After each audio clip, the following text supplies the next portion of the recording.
Do you know of any dealerships that took out a CRM, put a new one in, and jumped 50 units? No. Yeah. I mean, I don't know. A dealer once said to me, he said, Rob, I can spend $100,000 here, or I can do this. I don't spend it selling more cars. What he was trying to say is he was comparing what he did when he was a traditional ad guy and understood what, and then now what he's doing digitally, he still sells the same amount of cars. Right. So, well, that comes back to the whole. I mean, there was a whole post that Spizak did on this about we were selling 10 cars per salesperson in 1970, 1980, 10 cars per salesperson, 1990, sell 10 cars per salesperson. Now we're in the 2024, we're still at 10 cars a salesperson. You know, why? Welcome to the Old Guys No Shit podcast in Dealercast Studios, where we bring together decades of automotive knowledge all together in one place.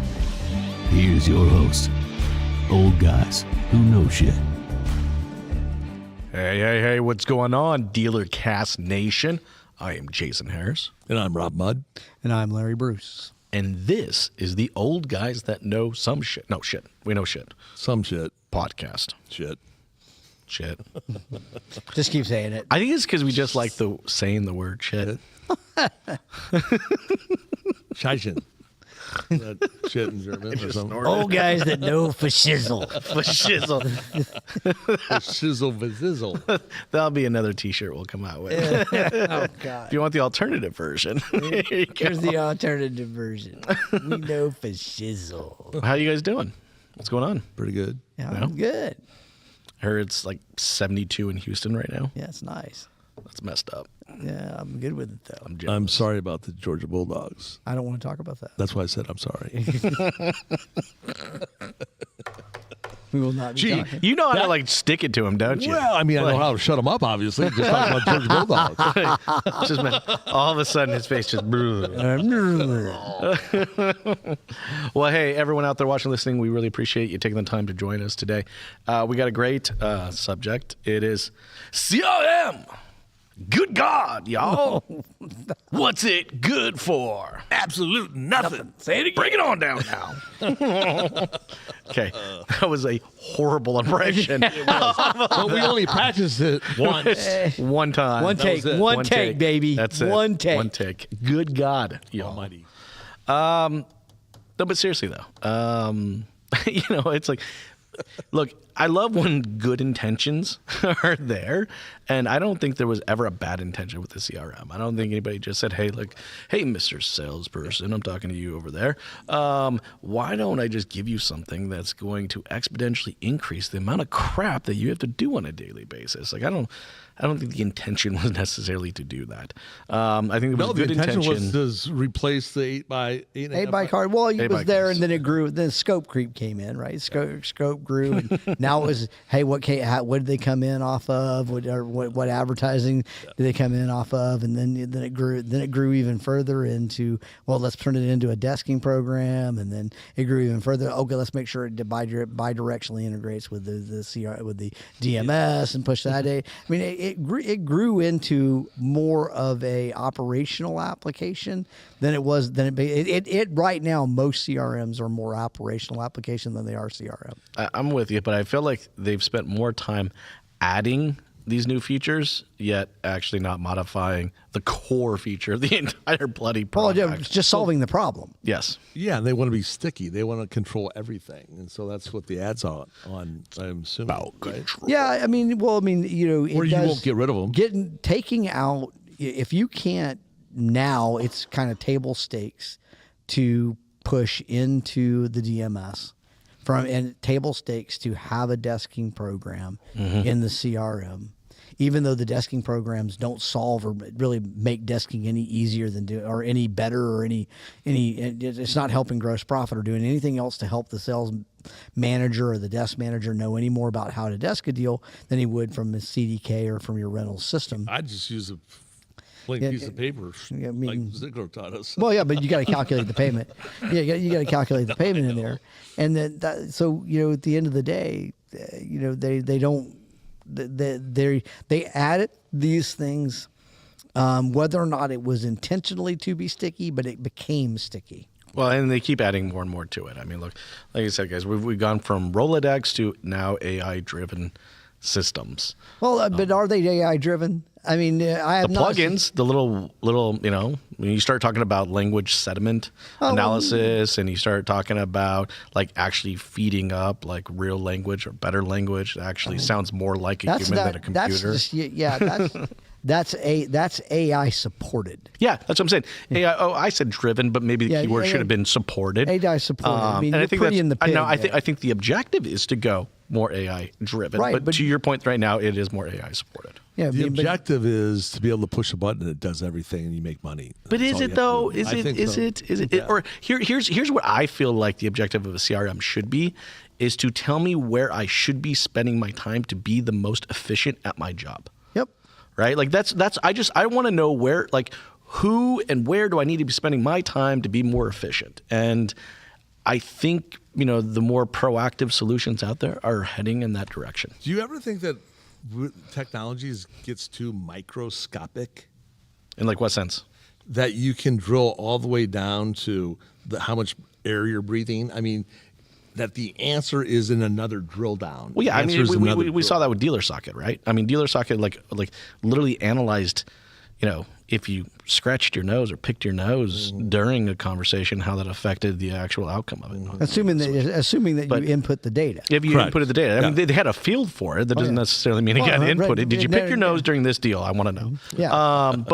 But no, to your point, I mean, right? I mean, that's what a lot of people got turned off, with DealerSocket there for a while. It's just because it was just, analysis or paralysis by analysis. There you go. I mean, well, at the end of for these pretty in the pig uses of AI, I push a button, it makes my text better. I push a button, it makes my email message better. Okay, still requires you to push the button. Yeah. Still requires you to first even write the email. Well, you yeah. got to write something in the email and then say, Then I'll here, make it better. Then here, make it better. And you're going, okay, you didn't. Can you tell me what should be the context of that email, or how should the construct of that email go? Where should the personalization be? What should be the opener? What should be your offer? I mean, did you have all that in there? Hell no. The salesperson wrote an email. He said, make it better. You made it a little bit better. You didn't add any of these other things in because you didn't have any of the data either. From your AI perspective, and all you did was use generative AI to restructure a message. That's not, yeah. we are definitely going to use There's going to be a T-shirt for this. Yes. That's this. That's the jazz hands thing for sure. So they didn't. The problem isn't CRM. The problem is people that work on the CRM. No, its problem is sales process automation. You don't want CRM. What you want is a system that will tell a salesperson, you need to follow up these people today. Well, and I think then tell you, did you do it? And then what do you intend to do next to move this ball another 5 yards down the field? That's to the hard point, part right there. Right. I can tell you what I did in the past, but to tell you what I'm going to do in the future is well, you have to. Well, After I'm done, something had to come from. I reached out. Something had to come from that reach out. What was it? And I think that's answer what machine. I don't know. Yeah. Well, and I think that's what a new CRM really kind of has to do, right? Like, we've talked about this on a couple other shows where, if a technology is missing the mark, it's usually because the objective wasn't clearly defined in the beginning, right? For me, like, I want my CRM to really hone in on lead conversion, right? And I wanted to support customer retention and be able to measure actual customer. Not what my OEM says my retention is, what my actual retention is, And then lastly, I want a CRM that's going to help me find more revenue. That's going to say, hey, look, you did this, but you could have done that. That's one thing. Like, I had to do a manual report on how much money we should have made versus how much we did, because Based there off wasn't what? there was based on the discounting. So like if I did not discount a single product, how much money, which is the should, absolutely right? Right. And guess what? I couldn't find that in a CRM. I couldn't find it in a DMS. The damn report didn't exist, right? I so just again, did that report myself. right? Like it's like we should have made this, but we made this. Now, if we start talking about what are the activities to get to that point, that's where But And what again, you'll that's find not- but is that they- there are but when- little incremental numbers that add little up at things. the end to a big freaking number, right? Right, but And what they you're give- talking about here is desking, not CRM.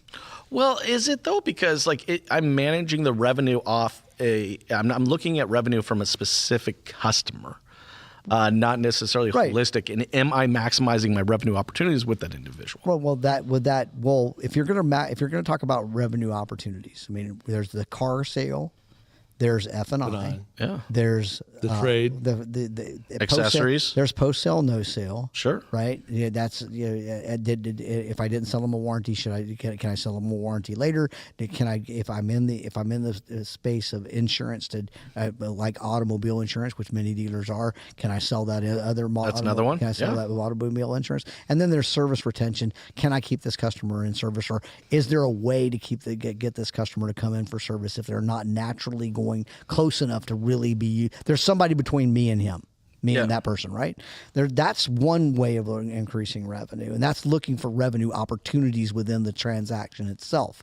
Then there's how much money could I have made if I would have maximized the sale of that vehicle. Yes. And how much did I make? And that's what we're talking. That's what I heard we're talking about earlier. It's like the price of this vehicle was $25,000. I sold it for $22,000. I lost $3,000 in the discounting process. Sure. That's And- one aspect. Yes. Right. So, that's a desking thing. That is back to, again, these little. But the bitty problem with things- the desking tool is it doesn't have the CRM information. So I don't know how well they serviced with us. I don't know if they own other vehicles. Well, but it's with not us. just that. But It's like that just data's not technique. there. But it's technique. One of the best desking techniques I ever gave to my managers, I used it myself, is instead of when you go to discount or you go to negotiate a payment. Sure. Instead of going the next 6 months, go in 3-month increments. Right. Yeah. So the customer wants to be at 350, go put them at 359, but instead of 60 months, make it 63 months. That actually picks up $500 in gross profit. Yes. That right there. Right. Then if you want to go, if they have to be at 350, well, then ask them, can you go to 64 months and get to 354? Or can you give another G down? Because you can go odd number payments Yeah, you can. on most lenders. Most lenders. Right. yes. Right. So, but that's a technique that you either have to be taught or the system has to suggest. So okay. So then the question is like, is our frustration with the CRM because it doesn't do it all, or is our frustration with the CRM is that it's not communicating with the other systems that do I have to have multiple systems, or should I expect one system to be the complete solution? Remember when we were in high school and some guys had a Pioneer stereo, Oh yeah, I was that guy. and then there were guys that had components, Yes. right? Components. And so the full stack is a little more tougher or more expensive. The Yep. components is piecemealing it together. Yes. In today's world, you want to be the stack and not the component. I think for If you can do it. for what we're talking about right now, I think we definitely need to move towards two core systems: my sales process system and my DMS. Well, and that kind of begs the Well, difference. that's kind of always been the case. Yeah, I mean, I would love to get it down to two systems. I'd be all for it. If I could get everything down to two systems, that'd be freaking phenomenal, right? But again, I just I don't think if our objectives are in line, we're ever going to get to that place, right? Like, I mean, people don't look at their CRM and go, well, that helps me generate revenue. No, they look at it today and they said, does it facilitate my sales process? Yeah. That's what they want it to do. Process But that's- management? Right. Well, it's when I take a deal, when I start to write up a deal, does it print my form? When I print my form, when I do the negotiate, can I desk from here? When I desk from here, can I finish my desking process and push it into my DMS? Then can my DMS pick it up and do the F&I program? Sure. That's what if you I can't tell you how many dealers that you have told me before in the past. Well, do you integrate with you push into CDK? Oh no, if you can't push into CK, we're done. It wouldn't matter. But ma'am, this will help you sell 20 extra cars a month. If you Okay, can't well- push into CDK. But tell me this: why then doesn't CDK create the components that are needed to integrate vertically with your stack? Why don't they- Well, first of all, you understand that things Rentals CDK and now DealerTrack / Yes. right? These companies do not innovate. Okay, They don't. I mean, they should think about it. No, they won't. No, Can we just take a moment to talk to all the companies out there? I Right. just want to have one message for you right now: is innovate. They don't. They won't. And it's not. Look, it's not. Look at most of the large companies but look, Facebook doesn't. Well, okay, well, Facebook doesn't innovate either. Well, they go and buy look at things it. Look that at it. they Look at a don't wanna CRM, right? That has innovated in some ways. They just sold for $1.4 billion. Right. I mean, the and- money's there. Go Yeah. innovate. They didn't. So they don't necessarily innovate. They are in a spot where they're making enough money where they don't need to innovate. They can just buy the innovation. Well, that's fine as long as the innovation integrates with their system. Well, yeah, but But then, 9 times out of 10, it doesn't. well, I mean, to CDK's credit, they did eventually get eLead integrated. Whether or not that was the best solution to buy at the time, it might have been. What about the Cobalt transaction? Did they ever get that done? ADP and Cobalt. Okay, well, I'm Oh glad. no! Hell, I'm glad- Cobalt crashed, and they said ADP ended up selling it. but that's a good point, though. I mean, look, I'm looking at my CRM to fulfill the data needs of not only my sales, my service, but also my marketing department. I should be able to That's look your at all of CDP. that. Absolutely. That's not your CRM. Yeah, you're. Isn't the CDP just a glorified CRM? No. Shouldn't it be? If you add sales process automation on top of it, it could be. Right? Right. Now, what is missing at that point is the desking application and the data push, the forms management and data push into that finishing of that deal, right? Because that's what's going to drive efficiency and personalization. Right. All of this out here is, no CRM today has very good floor management. Sure. Okay. No CRM today. They use check boxes. Yeah. No CRM today has really any good call management solution. Sure. They have great lead management because they were all born. Most of them were born call out of lead. analysis Right. solution. Yep, sure. I mean, I'm not even talking about call. Just call integration. Just let's just do the basics. Yeah. When an inbound call comes in, make sure it's already in the CRM, and you know who took the call. Mm-hmm. Let's just really basics, right? Yeah. Forget about whether or not you recorded the call, transcribed the call, summarized the call, put the transcription of the call and the recording all in the CDP. Forget about all that, the really hard stuff. Let's talk about the easy stuff. But we're saying the easy stuff, but there are non-automotive CRMs that have gone way beyond that and will even score and analyze the language and the sentiment of the conversation. Yeah, but they don't do it by themselves. They do it by integrating with another company. But it's seamless. It's in one place. I'm not going to multiple products to get this information. Yeah, you're not going to multiple products to get that information, but you're paying two companies. That's fine as long as the two companies talk to each other. I agree. It is until you tell the dealer this. For example, the one that just got bought for $1.4 billion. Mm-hmm. In order to get what you just talked about done, you got to pay them $4,500 a month, and you got to go play Car Wars another $4,500 a month. So your CRM is now $8,500 a month. Your DMF, it's $9,000 a month. I thought I said four. You did. Okay, bumped so 9. You bumped me. Good, sweet. Wow, that's some fat fingers right there. That's awesome. I got bumped. I love that. So now you're in at $9,000, right? Yep. Your DMS cost you $5,000. So that's 14. Yeah. No. Your DMS cost you $5,000, and you're paying double that. Should you? I don't know. Well, I guess if that's what's having to be done right now to meet some of these objectives. But then I got the call tracking, and then what am I going to do with that call tracking? Mm-hmm. How do I activate the data that's being collected? If I don't do anything with the data, the call tracking, the sentiment, and all that stuff to train my salespeople to make them better, yeah, is it useless? Yes. Right. So and that's not CRM. What you're talking about right now is sales process automation. It's not even CRM. The only reason I keep pushing back that it should be the CRM is because for decades our industry's been telling our team that we need to be a culture of CRM. But that the salesperson CRM needs to live inside the represents CRM. customer. Well, the acronym may relationship need to change, but I'm just saying it's just like, it's ridiculous. We couldn't get our teams to commit to utilizing one system, so the answer is to try to get them to utilize 4 different systems. So it all comes down to the management and what they expect and what they inspect, right? Sure. So if Well, and Inspect this what you was expect going or get what you're told. that's actually goes into my next point, because I think what we're talking about streamlining lead management and follow-ups with automation, and some are there, some of them are using to be able to integrate other desking tools and other tools into it.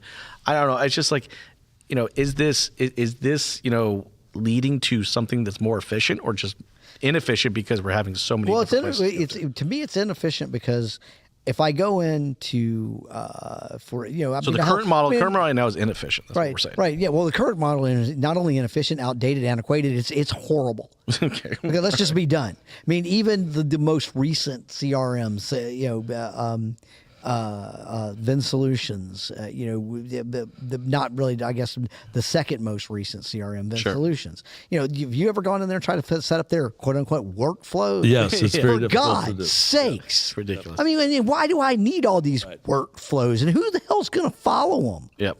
Okay, whoever came up with that was the silliest thing ever, right? I mean, what do I want to do? It was based off the third-party lead guys that had us push yeah. HTML leads back into the CRM, and then you got, how are we going to track it and get credit and put it in the right bucket? It's so infuriating, right? Because I guarantee you the person that built that or the person that engineered that or the product manager that did all that spent 0 time in a dealership. For sure. Probably. How many, do you know of any dealerships that took out a CRM, put a new one in, and jumped 50 units? No. Yeah. I mean, I don't know. A dealer once said to me, he said, Rob, I can spend $100,000 here, or I can do this. I don't spend it selling more cars.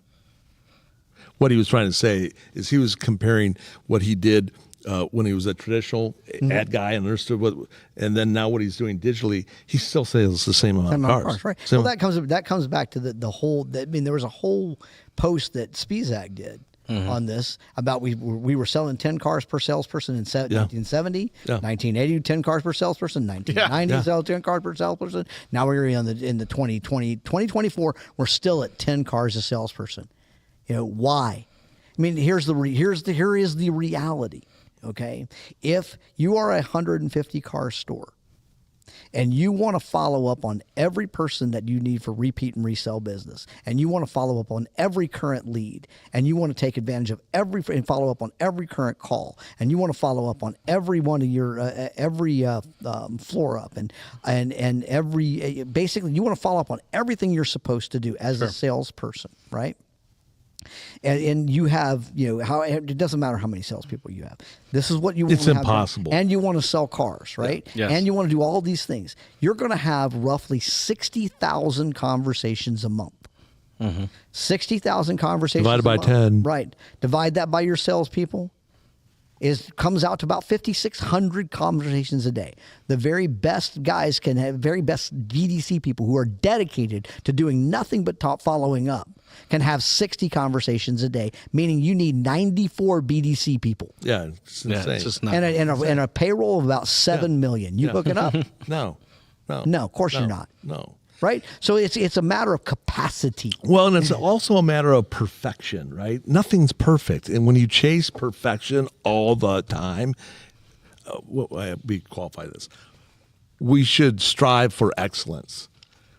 To expect perfection isn't reality. Well, no, don't let perfection get in the way of good. Right. I mean, the reality is that these guys need to get down to where, again, they are handling the most hottest customer at the time, the person who's closest. Well, to and if you look at non-automotive CRM products, All right. That is what all of their automation, machine learning, AI, whatever you want to, the combination of all the above, all right, that is the new objective with most non-automotive CRMs. We have Salesforce. We have Salesforce. It's to tell you where to spend the time on the ones. Now, do you have the full set? Like you have their full AI on all of it? No, we've got the Lightning one, and what we started with the point I'm trying to make is that Salesforce was built the way Salesforce built it. Mm-hmm. And when you go into Salesforce and you then have to reconfigure it to fit your business, then you got problems. And I don't know anybody that can plug in Salesforce and it works, right? No. They can't do it. Yeah, you have to go buy Salesforce developers to come in and develop it. Or hook up on their preferred vendors, and then you don't own any of it. No. You're completely tied to them. And you're there forever now. Yes. I mean, that was the stickiest. This was probably the most brilliant move ever. Yep. You can customize it, but it all stays with us. And if you leave us, you don't all get your customization that you spent all this money on. That's every CRM, right? Yeah. Yes. Well, no, I mean when you plug in. It's not like a website provider when I trade when I get to take my old content. Yeah, you plug in eLead. eLead's the same eLead for every dealer. There's no customization to eLead. No. You plug in. I'm saying when you switch, you plug in DriveCentric. DriveCentric. You plug in DriveCentric. DriveCentric's the same DriveCentric for every dealer. There is no customization to DriveCentric. Yep. Okay, there are these workflow things. You go build these workflows into Vin Solutions. Okay, you lose them. Okay, big deal. They weren't working anyway, and I didn't use them. I lost nothing, right? So you go put in dealer socket. It's the same dealer socket for every dealer. There is no customization because really the car business is very simple. Simple. Yeah. When you take a call, I want you to take the call. I want you to document the call, and I want you to follow up.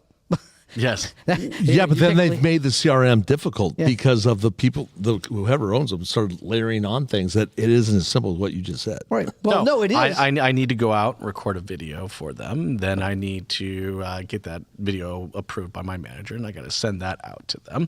And then I have 7 days of follow up that my CRM has already pre-programmed 27 tasks for me to do on that individual for the next 7 days. And what did I do? If you've got 3 levels of that. You got the one guy who does some of it and then quits. Yeah, that's the best level. Right. Okay. This is that. Well, it goes downhill. Think about here. 2 or 3 attempts. It goes downhill from here. Right. Then you got the guy who goes in. This is the worst guy. Okay. Then it's the second level. He goes in and just checks off that he did everything. Yes. Right. Didn't do shit.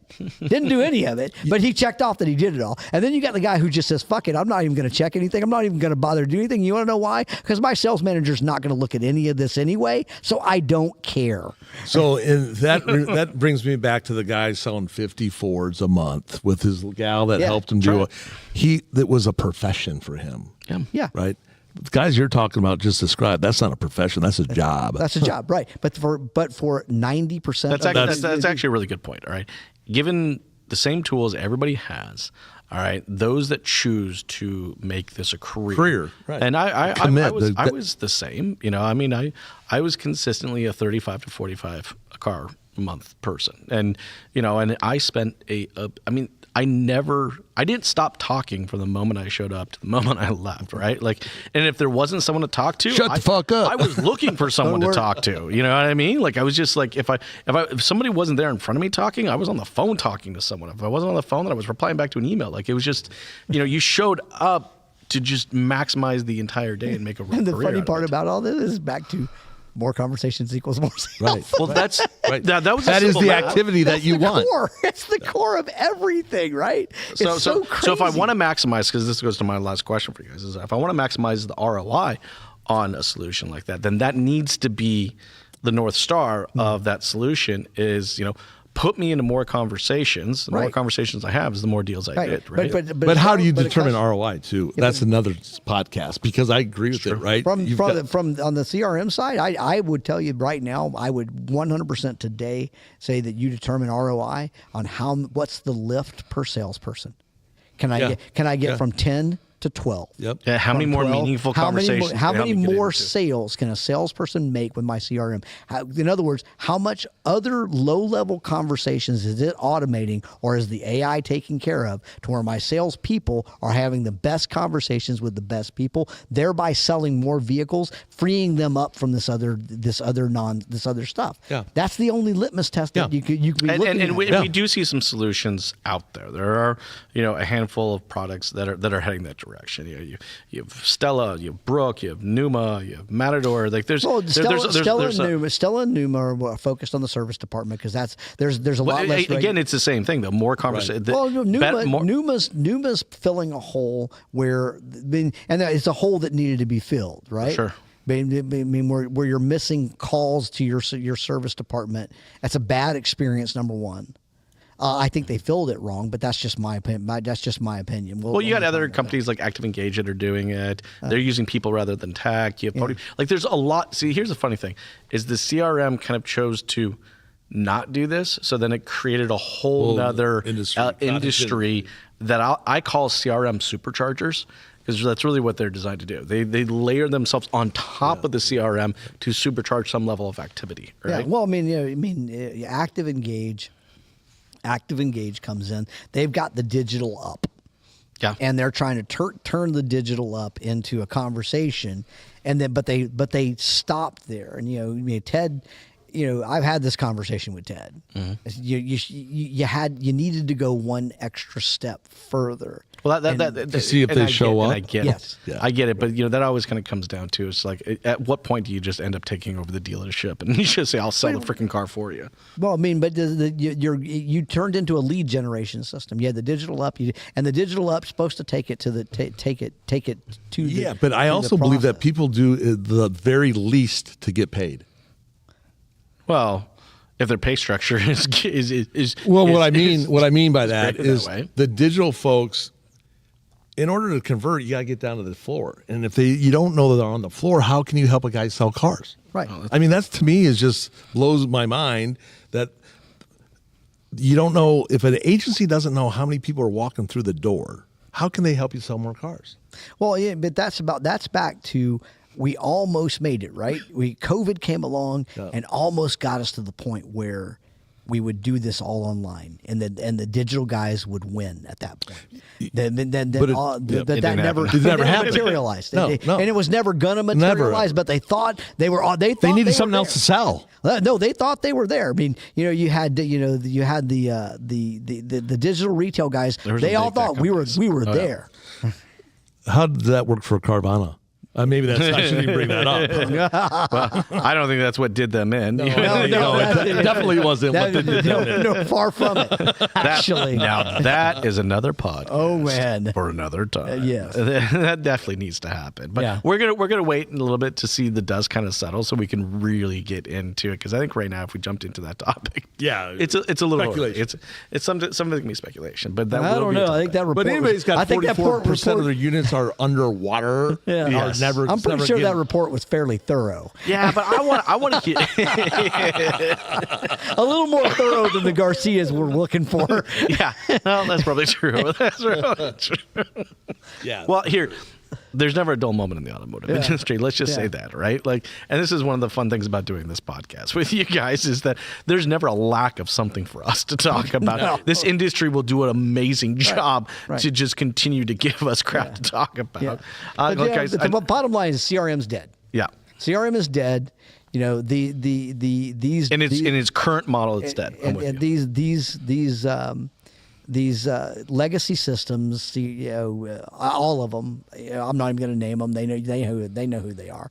These legacy systems, it's over. Okay, the business needs and will get something much better. It will happen. It has to happen, because the efficiency, lowering ad costs, and getting efficient in my ad budget, getting efficient on my floor is not just needed. It's necessary to survive. Right. Of course. Right.